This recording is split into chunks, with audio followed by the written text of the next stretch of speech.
Bien, veamos qué tenemos por aquí.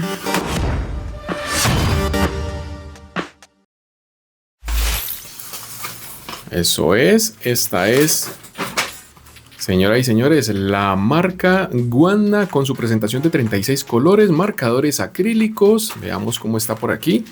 Sí, la cajita está totalmente sellada, muy bien. Este es el código de los colores, 36 colores que trae esta marca de Wanda. Así que vamos a romper aquí el sello para poder entrar. Vamos a abrir esto. Ok, ahora sí ya podemos abrir esta cajita. Sí, aquí lo tenemos. Señoras y señores, miren, están los marcadores acrílicos, veamos. Bien. Esta es la presentación. Ok, tenemos aquí los 36 marcadores.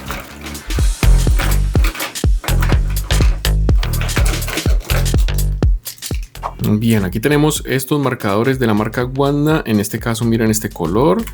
Vemos aquí que la pintura está aquí en su interior y deberían estar listos para comenzar a pintar. Miren, sí, tienen una textura. Miren cómo va marcando de bonito. ¿Listo?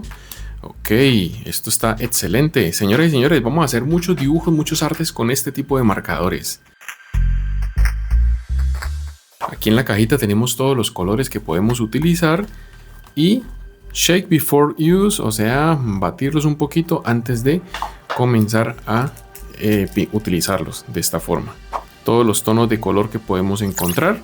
Marcadores acrílicos de la marca Wanda, señoras y señores. Presentación de 36, ¿listo? Naturalmente de Made in China, como casi todo en este planeta Tierra. Fabricado en la República Popular de China. En esta misma categoría de marcadores, en esta marca Wanda también tenemos presentaciones de 36, de 24, de 12, de 48, de 60, de 72 y de 120 marcadores acrílicos. Esta fue una compra que la hice por Amazon, me llegó aquí a Colombia de forma muy rápida, tal vez unos 4 o 5 días te tarda, y se compró en una tienda oficial de esta marca Wanda. Creo, si no estoy mal, es una de las marcas o la marca más popular en marcadores acrílicos que puedes encontrar.